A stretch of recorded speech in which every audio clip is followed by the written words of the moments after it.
Bom, a gente volta aqui na transmissão e com o pessoal que está aqui.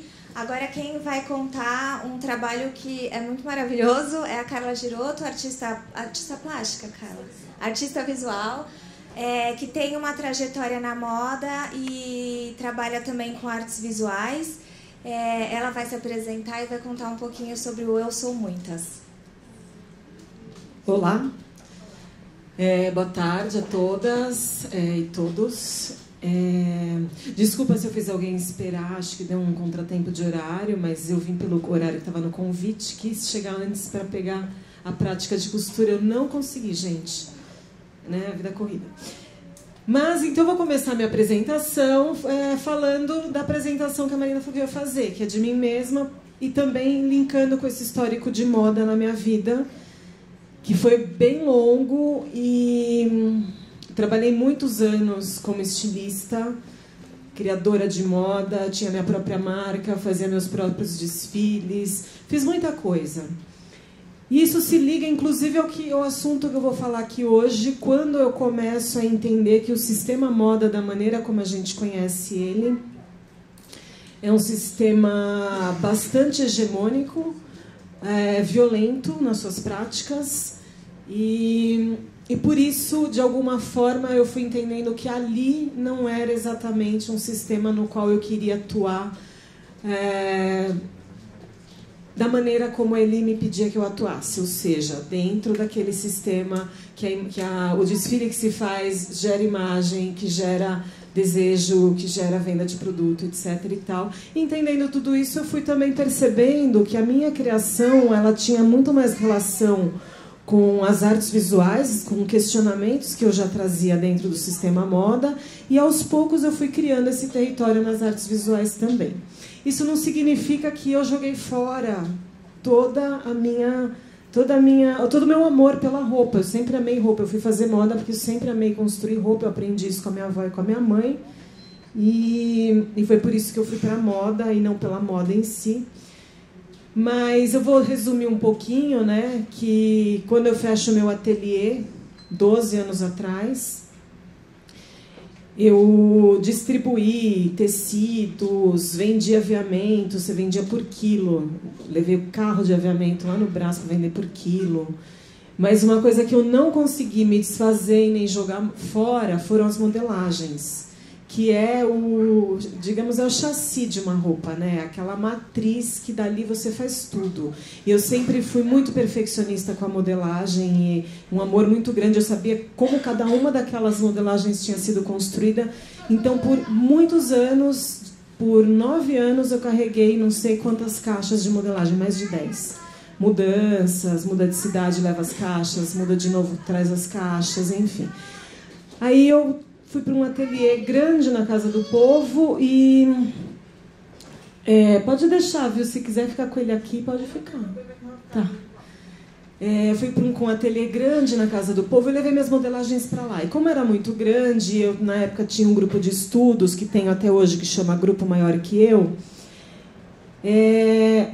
Todo mundo meio que trabalhava com roupa, figurino e tal, e as caixas começaram a ser abertas por mim e por aquelas pessoas para fazer roupas com aquelas modelagens. Até que chegou um momento que a Casa do Povo fez uma proposta para todos os grupos que estavam atuando ali, que a gente fizesse algum movimento interno, cada grupo fizesse um projeto, uma proposta de pensar a sua atuação na Casa do Povo publicamente.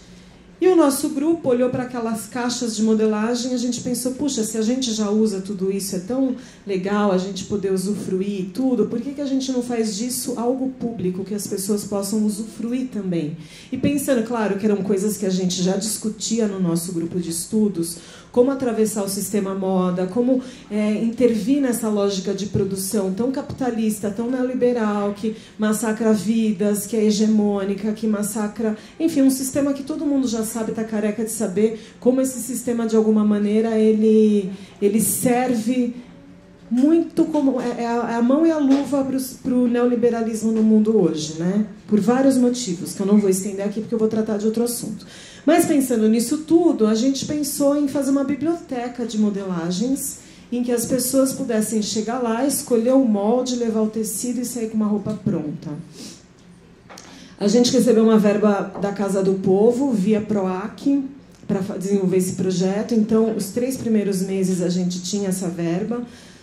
O projeto foi muito bem recebido, foi muito legal, o público amou, as pessoas realmente foram fazer roupa todos os sábados lá com a gente durante esse período. E daí, quando acabou o dinheiro, a gente falou, bom, acabou o dinheiro, mas o projeto não vai acabar, e a gente continua trabalhando nele, ele funciona até hoje. Todos os sábados na Casa do Povo chama Ateliê Vivo. Então, a minha história com moda, ela continua sendo contada, mas por muitas outras mãos, muitos outros corpos, e de uma maneira totalmente aberta, em que as pessoas podem chegar lá e construir, inclusive a própria modelagem, porque pega uma modelagem que já foi minha, mas transforma uma manga, transforma um aviamento, transforma um comprimento, aquilo também é criação. Hoje o projeto conta com modelagens de muitos outros estilistas que foram doações, então Fernanda Yamamoto, Alexandre Ercovitch, Ronaldo Fraga, eu nem decorei, gente, são muitas marcas, muitos nomes, muitas pessoas que estão lá com a gente acreditando no projeto, a FIT, que é a fábrica da FIT é em frente à Casa do Povo, então às vezes a gente atravessa a rua e vai lá buscar tecido, aviamento que eles doam. Enfim, muito legal, e a minha história com moda está nessa. A gente, de alguma forma, ressignificou tudo, não sozinha, num grupo, que também é o que eu mais acredito hoje, como fazer as coisas de maneira que muitos participem, que seja para muitos, que não seja uma roupa que eu ponha na arara e poucos podem comprar, porque fazer uma roupa é caro, infelizmente, mas como a gente poder pensar em devolver para as pessoas uma certa autonomia nas suas próprias construções, das coisas que são essenciais, que a gente precisa todo dia. Roupa é uma delas, né? Roupa, comida, para um certo bem-estar, para autoestima e também para a promoção de saúde, né? Comida, nesse caso, entra nesse lugar. Então, eu me apresentei, essa sou eu. Ah, tá, então depois eu migro para as artes visuais e começo um trabalho ali que também tem muito a ver com o meu trabalho de moda, obviamente, a gente é uma só, né? A gente vai transformando linguagem, estudando mais, pesquisando mais, entendendo outras coisas do mundo, mas a gente tem ali como diz uma amiga minha, a gente tem um RG. Meu RG é da moda, eu nasci lá e eu ganhei passaporte para transitar em muitas linguagens, e ainda bem, meu passaporte está bastante carimbado, quero carimbar mais ainda. Mas esse trabalho que eu vou apresentar aqui, ele é de 2015 e ele nasce de uma proposta do Sesc Ipiranga, de eu fazer uma exposição, de eu pensar um trabalho ali com eles. Era um trabalho dentro de uma exposição que chamava Fora de Moda, ou Fora da Moda, hein? Muda tudo, mas enfim. Fora da Moda. E eu tinha lido um livro. A exposição ia abrir final de março de 2015. Eu tenho bastante tempo para falar? Não. Meia hora? Tá bom. Final de 2015, eu tinha lido um livro nas férias, era muito fininho, eu levei como um livro de férias, assim, eu já li no avião indo para a Bahia, e daí eu não consegui ler mais nenhum, eu ficava só lendo aquele livro, e aquele livro chama A Dama do Mar, que é uma adaptação da Susan Sontag para um conto do Ibsen, do final do século XIX, e esse conto ele escreve, é uma peça de teatro, que ele escreve logo após ele ter escrito Casa de Boneca, e ele foi duramente criticado na época por Casa de Boneca, porque em Casa de Boneca, a protagonista, a mulher, ela consegue uma saída, um escape para a estrutura patriarcal da época vigente, que não mudou nada, né, gente? A gente sabe que até hoje vai mudando as formas e as maneiras de se instalar, mas é a mesma. E aí, com essas críticas, ele vai e escreve A Dama do Mar.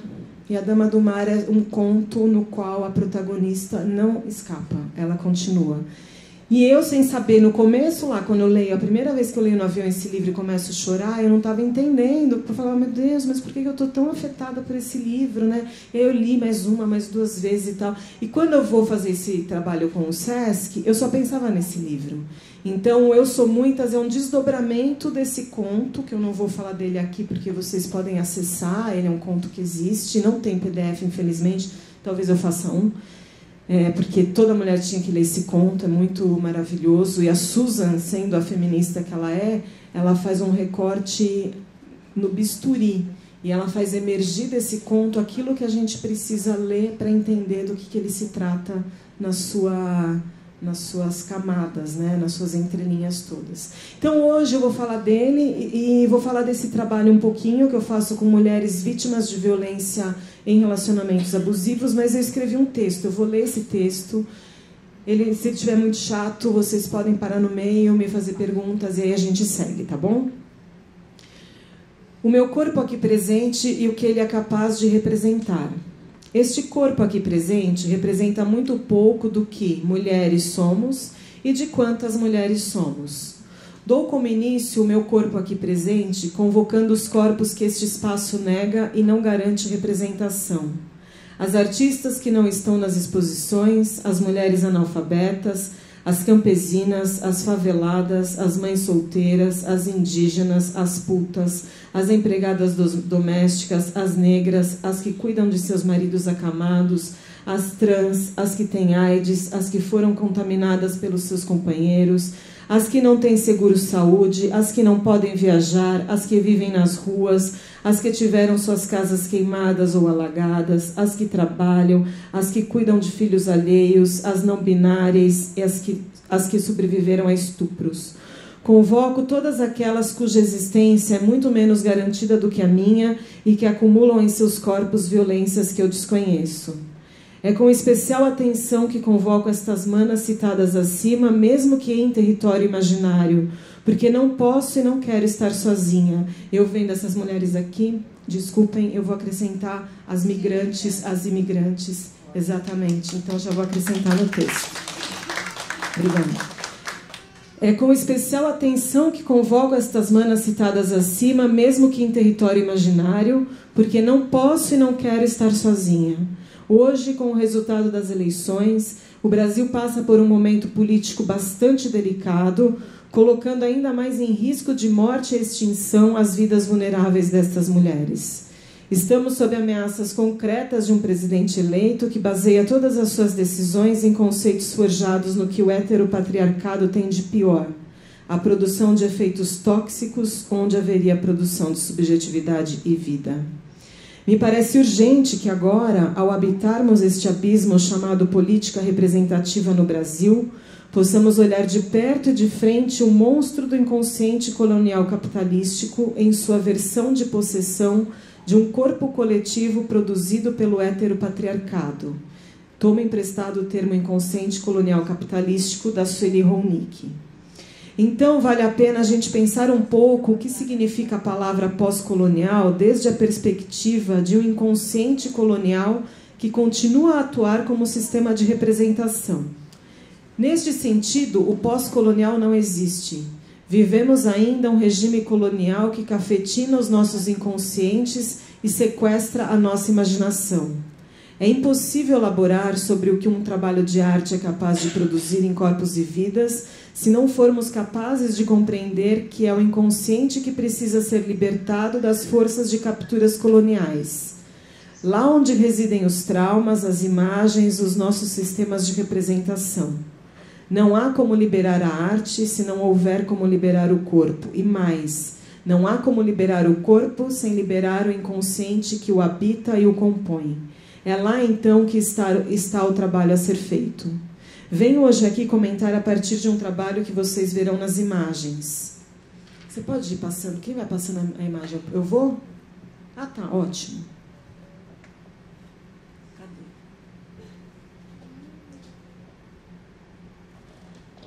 Aqui. Ah, tá, ótimo, obrigada. Eu Sou Muitas é um trabalho que realizo desde 2015 com mulheres vítimas de violência e abusos em relacionamentos afetivos. Fui uma dessas mulheres. Eu Sou Muitas é o pessoal e o político em mim, caminhando rumo a um impessoal, a uma voz que não é mais a minha e nem sobre a minha própria ferida experiência, mas que, em associação com outras, reverbera em encontros. O desejo é que neste movimento de costurar estas outras mulheres em mim, nenhuma de nós desapareça e que outras formas apareçam, híbridas, mestiças, contaminadas de muitos corpos, vidas e vozes. Que as forças que compõem nossos corpos e vidas, muitas vezes soterradas sob camadas de sujeições e apagamentos, vibrem juntas e em multiplicações possamos estilhaçar noções hegemônicas e normativas. O que este trabalho traz de pessoal é esmagador. Mulheres vítimas de violência doméstica e de abusos em relacionamentos afetivos. Esmagador a ponto de ser preciso adentrar de soslaio para não ser aniquilada diretamente no peito. De lado e em roda, ensaiamos costuras de corpos e vidas e confabulamos estratégias para não sucumbir. A nossa tentativa é de colocar todo o coração em alguma coisa, no nosso encontro, no reconhecimento dos nossos rostos, na construção de uma máscara e no fortalecimento de sensações de pertencimento e materialidade ancestral. É trazer à tona a percepção de que em qualquer movimento há uma busca pela beleza, pelo sabor, pela estética e pelo sublime. Não no sentido da transcendência, mas no sentido daquilo que é da origem da imanência, qualidade do que pertence a uma realidade material, apreendida imediatamente pelos sentidos do corpo, o precioso que habita cada gesto, cada materialidade. As perguntas que me atravessam a cada encontro são o território no qual estruturo a minha participação pessoal. Como dar a ver uma imagem que seja antes a performatividade de uma experiência?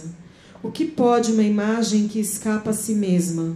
Como pode uma imagem real material não subjugar a imagem interior que a produziu? As respostas nunca são eloquentes ou narrativas. Chegam por meio de um rosto-corpo que se transmuta, de uma performatividade que se instaura na pose da foto, a política que subsiste na estética. E todas me dizem que se não há corpo caixa de ressonâncias de afetos, não há imagem ou política possíveis. Todas as mulheres que estão aqui entendem o português que eu estou falando? Tá, legal, obrigada. Terceiro movimento, eu fiz 2 movimentos que eu não contei para vocês, mas agora a gente vai entrar no terceiro, é importante que eu fale, porque ele chama inhame.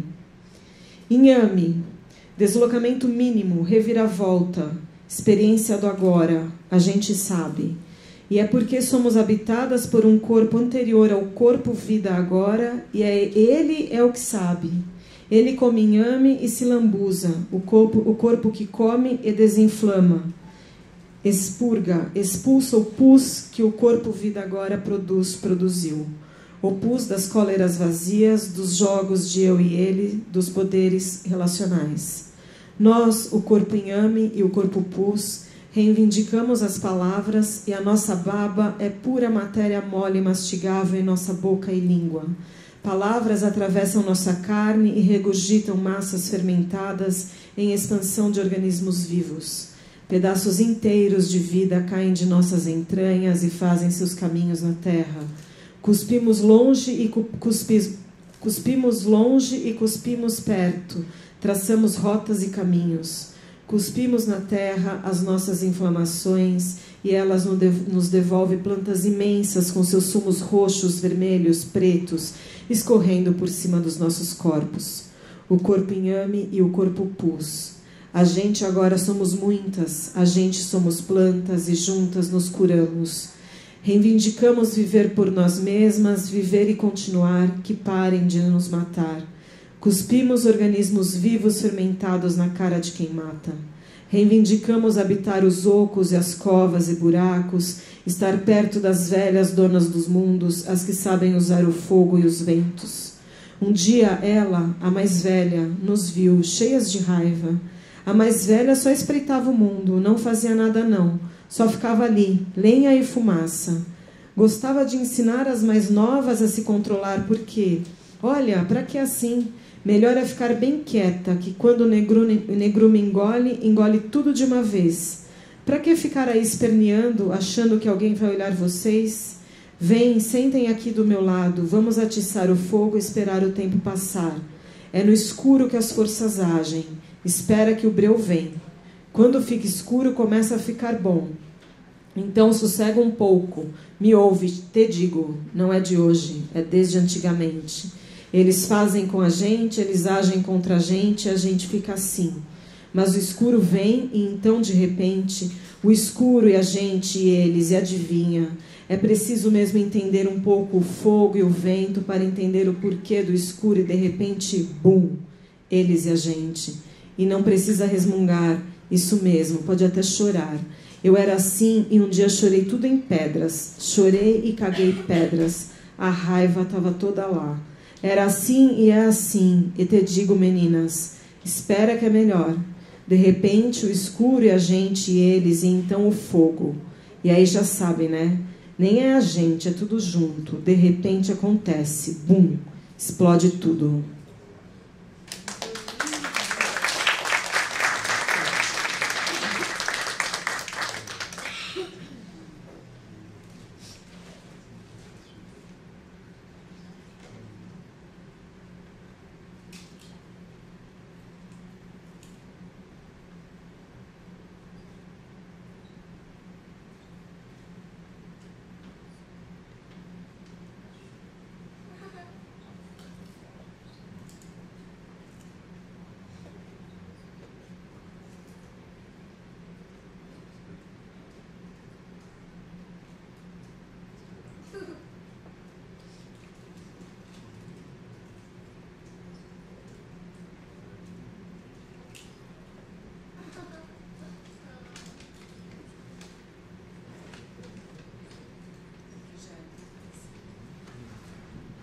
E esse é o trabalho feito com essas mulheres.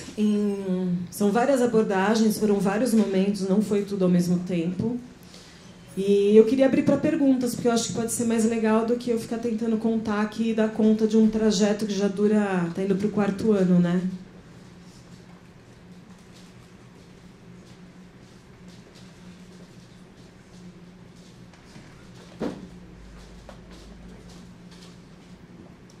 Você conta pra gente como é que essas mulheres apareceram?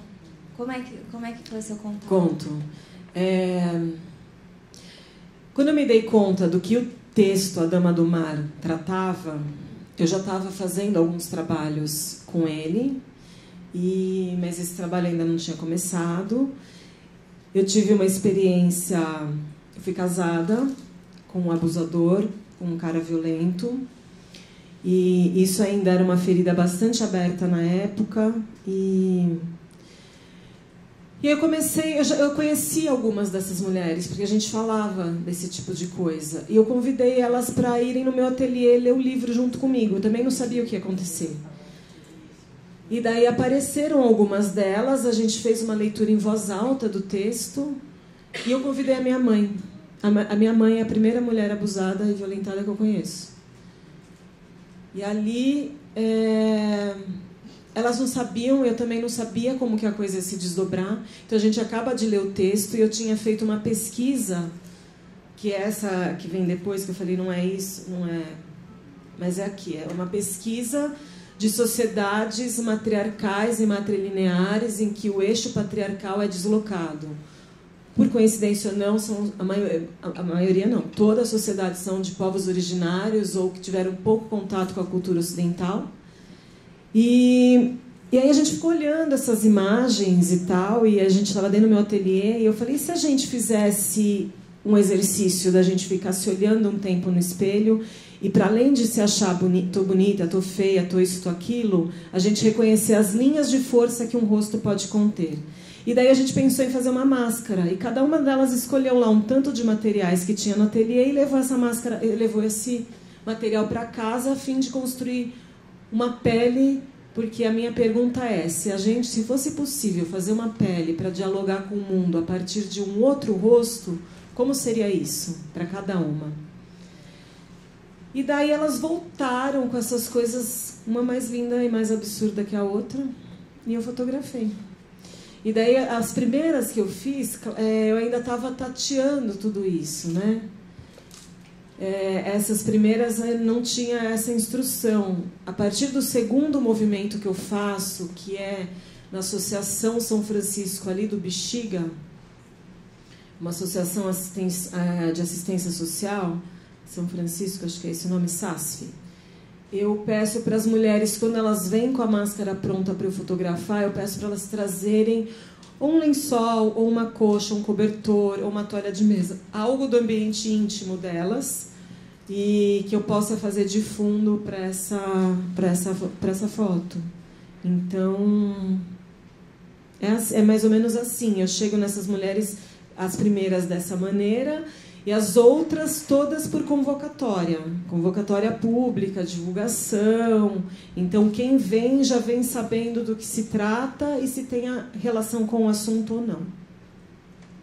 É interessante. Eu fiquei muito inspirada com tua fala, porque veio à minha memória, em toda a tua fala, tua história, veio a memória de uma imigrante que participava da roda de conversa, que ela faleceu recentemente, mas muito antes de acontecer o falecimento, ela foi vítima da maneira mais cruel aqui em São Paulo. Saiu na mídia, ela de Casa Verde, Nathalie, eu queria um pouco homenagear a ela, e à medida que você ia falando, eu ia me vendo, não sei se aconteceu com vocês das mulheres da roda, mas à medida que você ia falando, ia lembrando cada frase, cada imagem dela. Então, aí eu achei maravilhoso o teu trabalho, e quando você quer fazer uma nova experiência ou continuar em essa tua construção maravilhosa, há toda uma riqueza com as mulheres imigrantes. Há toda uma aprendizagem, imagens, e é interessante porque elas não manifestavam pela questão da timidez, do medo, da vergonha. Elas não falavam do qual foi a experiência, elas como vítimas de violência, em todas as suas formas, não é? Então, hoje elas falam, hoje elas compartilham. Então, se você quiser, eu te convido, vamos fazer uma coisa linda. Acho que seria, eu acho que as multiplicadoras estão comigo, acho. Então, seria um trabalho maravilhoso. Eu já sei. Muita riqueza. Então, muito obrigada. Obrigada a você, né? Esse trabalho seu tem que ser divulgado, tem que ser bem divulgado. É muito rico. Eu gostaria só de fazer um anexo aqui, porque eu estou aqui como representante desse trabalho, ele está no meu site, mas eu costumo dizer que não é só meu, né? É de todas elas, é de todas nós. Porque todas que participaram fizeram esse trabalho acontecer. Eu vendi uma foto desse trabalho até hoje, e esse dinheiro ele foi repartido com a mulher que fez esse trabalho comigo, porque esse trabalho não é só meu, né? Então, mas eu aceito de bom grado, como diria minha avó. Isso. Porque adoraria estar com vocês, com certeza. É muito em comum. Obrigada. Muito comum. Lindo, lindo mesmo. Boa tarde. Boa tarde à senhora, né? Boa tarde. Fiquei muito surpresa com tanta riqueza de palavras. Muita coisa falada que talvez nós, como mulheres, não podemos expressar no dia a dia. Não conseguimos falar do jeito que uma pessoa expressa da forma que a senhora expressou. São palavras muito fortes, ao mesmo tempo muito caladas, que ficam dentro de nós. Me impactou as fotografias, cada uma delas. O jeito que a pessoa segura a mão, que fala muito também. Eu vi cada uma das fotos. É uma mulher vestida desse jeito, mostrando que é uma mulher, mas ao mesmo tempo expressando na forma de vestir o que a pessoa sente, as coisas que ela tem escondido debaixo dela. Que demonstrar, que mostrar o que ela está sentindo, o que ela é, mas está ali. É uma mulher representando todas as coisas que não pode falar, só com a forma de vestir, de mostrar. Talvez queria falar, mas não consegue mais, mostrando-se dessa maneira, mostrando tudo o que ela sente, tudo o que a mulher passa, se sente encadenada, se sente frustrada, se sente escondida, porque não pode falar as coisas que pode falar, que ela quer mostrar o rosto, mas não se sente tão capaz de poder mostrar, se enfrentar às coisas do mundo, às coisas que vê o dia a dia, que enfrenta todo dia. Mas está aí. É uma mulher debaixo de todas essas coisas que vem em frente, mas nós estamos fortes, ainda saindo à frente, mesmo assim que tem barreiras. Essa vestimenta eu vejo como uma barreira, aquelas coisas que as mulheres enfrentamos o dia a dia. Muito obrigada por suas palavras. Nossa, obrigada a você, que lindo. Obrigada. Eu fiquei muito... Eu choro nas palestras, gente. Eu estava falando, eu não vou chorar nessa, mas aí, né? Aí uma chora, a gente chora junto. Oi, Carla. Aqui. Bom. Carla. Carla também, me chama. Seu trabalho é maravilhoso, parabéns. E me chama muita atenção, porque aqui você colocou que esse trabalho foi do norte da África, né? Nós fizemos um trabalho também na Casa do Povo. A gente usou aquele espaço o ano passado para falar de uma africana que se suicidou. E nós usamos a arte visual para mostrar para os brasileiros que nesse meio de transporte que ela suicidou jogando no metrô, que esse meio de transporte poderia também ter vidas. Então, toda a arte foi feita, até algumas estão aqui, em tecidos, pintados, contando a história do seu país, trazendo vida, e depois isso ficou exposto no metrô. Então, eu acho que esse trabalho ele tem que ser mais divulgado, né, principalmente para as mulheres, para imigrantes. Então, é muito necessário, como ela falou, expõe alguns sentimentos. Por exemplo, tem muitas máscaras ali que não tem boca, não tem nariz, então não tem olho, né? Então alguma coisa também a Mas diz aí nessa foto, né? Então eu acho que isso seria, reitero o convite da Soledade. Já tinha anotado até seu telefone aqui no meu celular. Nossa, vamos para poder a gente fazer esse trabalho junto, porque assim é riquíssimo. Obrigada. Então, você falou o norte da África, que eu amo essas mulheres, né? Essas imagens são muito maravilhosas, mas tem muitas, é uma pesquisa imensa. Essas são as mexicanas, sociedades matriarcais e matrilineares são muito. Eu não passei aqui, eu parei aqui nessa imagem porque precisa de mais tempo. Mas é uma pesquisa, tem na Ásia, tem muito, América do Norte, América Central, América do Sul, África, muito, Norte da África, onde mais tem, né? Então, eu sei qual foi esse trabalho maravilhoso, que bom que a gente está podendo se conectar aqui, a gente não se conectou na Casa do Povo, mas vamos para frente com essa história, porque eu acho que é isso, né? Só mais um minutinho, vou responder ela, a gente se fala. Essa mulher da máscara inteira fechada foi uma das que mais me impressionou, porque ela é uma musicista. E quando eu termino de fotografar, eu ainda tenho um vídeo sobre esse trabalho que eu preciso editar. Quando eu termino de fotografar, eu pergunto para as mulheres o que foi que fez com que elas escolhessem essa materialidade para se representar. E essa mulher que é musicista, ela não conseguia falar.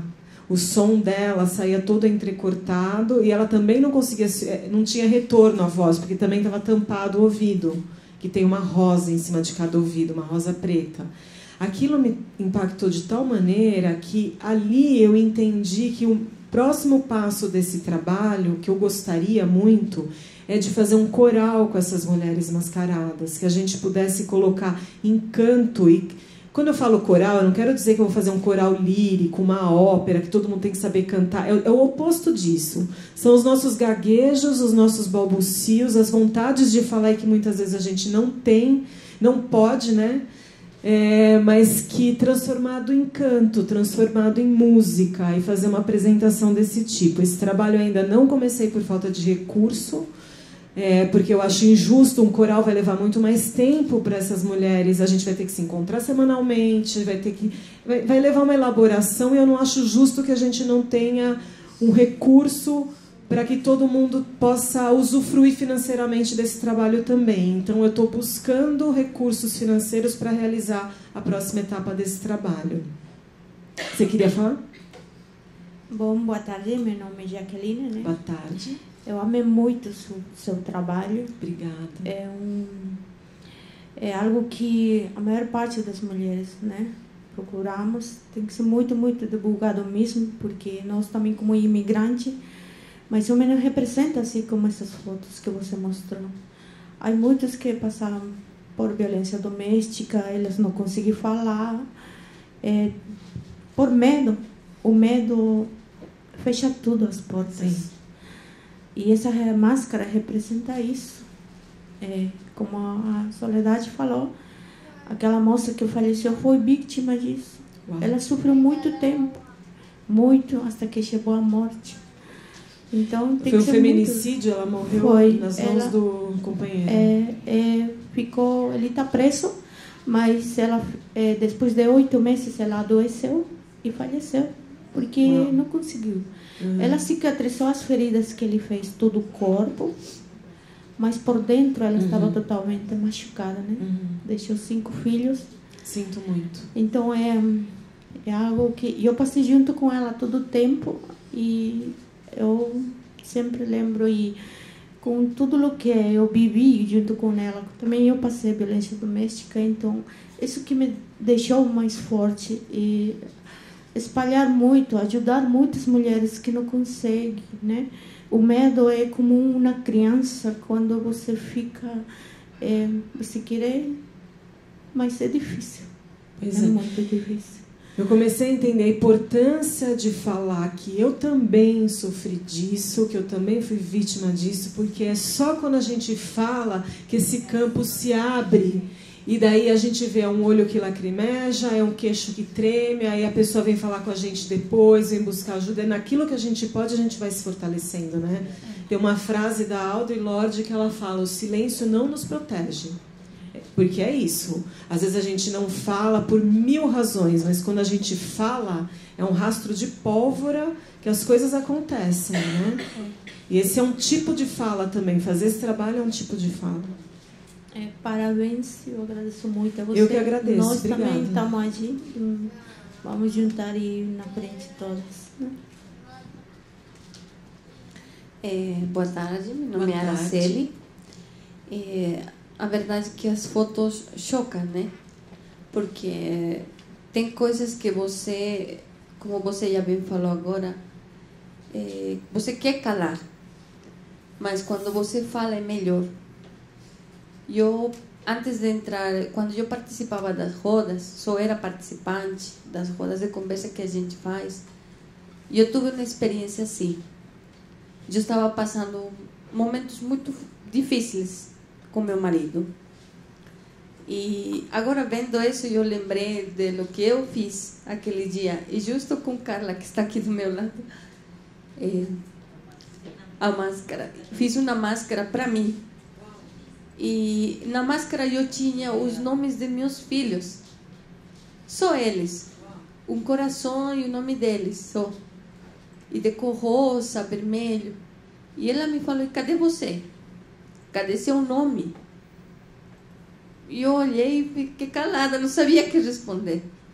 Falou: você está se perdendo. E eu estava me perdendo. Aí quando eu enxerguei isso, eu falei: nossa, eu estou me perdendo. Aí ela me explicou, me falou: você não tem que levar os filhos para frente. Leva os filhos para trás, vai para frente você. Mas se mostra, cadê você? Para ser o exemplo. Sempre lembro isso. E eu sempre, em todas as partes que eu consigo falar, eu agradeço muito, porque foi isso que me ajudou também.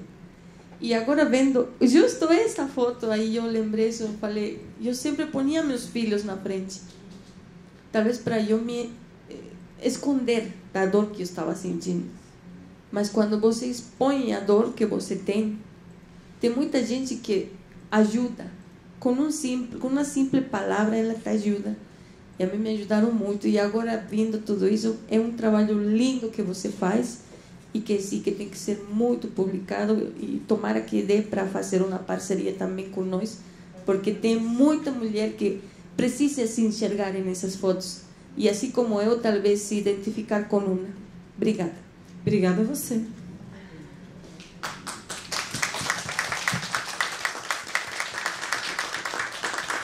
Cara, você quer fazer uma fala de encerramento, que a gente tem que acabar, mas depois a gente pode continuar, que a gente acaba no streaming e vai pro coffee break. Eu vou fazer o seguinte, eu vou voltar aqui, vou deixar aqui meu telefone, que está lá no começo, meu e-mail, e aí quem quiser escrever, quem quiser mandar zap, a gente vai se falando, tá bom? Então eu agradeço, nossa, as trocas maravilhosas que a gente teve aqui. Eu acho tão impressionante, né? Só juntar um pouco de mulher, a gente vai se fortalecendo, tudo vai acontecendo. Muito lindo, muito obrigada. Agradeço a Marina do Modifica por ter me convidado, agradeço o Instituto Avon, a Instituto C&A por essa ação, esse acontecimento hoje aqui à tarde. E é isso, na próxima a gente fala mais e vê mais. Gente, obrigada. Eu acho que nem tem encerramento. Tudo que vocês falaram é o grande encerramento. Vou passar a palavra para a Dani do Instituto Avon para ela encerrar o nosso dia. Eu só queria agradecer vocês por compartilharem conosco essas histórias maravilhosas, realmente muito emocionante. Eu saio daqui renovada e transformada, inspirada pela coragem de vocês. Queria convidá-las também, a gente preparou ali um lanche para nós, para a gente conversar mais um pouquinho. Vamos lá? Muito obrigada, Jéssica, por ser embaixadora do dia de hoje. Agradeço Luciana pela parceria com o Instituto C&A. A gente precisa fazer muito mais coisas juntas. E obrigada também pela participação do Modifica, para trazer essas histórias tão lindas para nós hoje. Muito obrigada.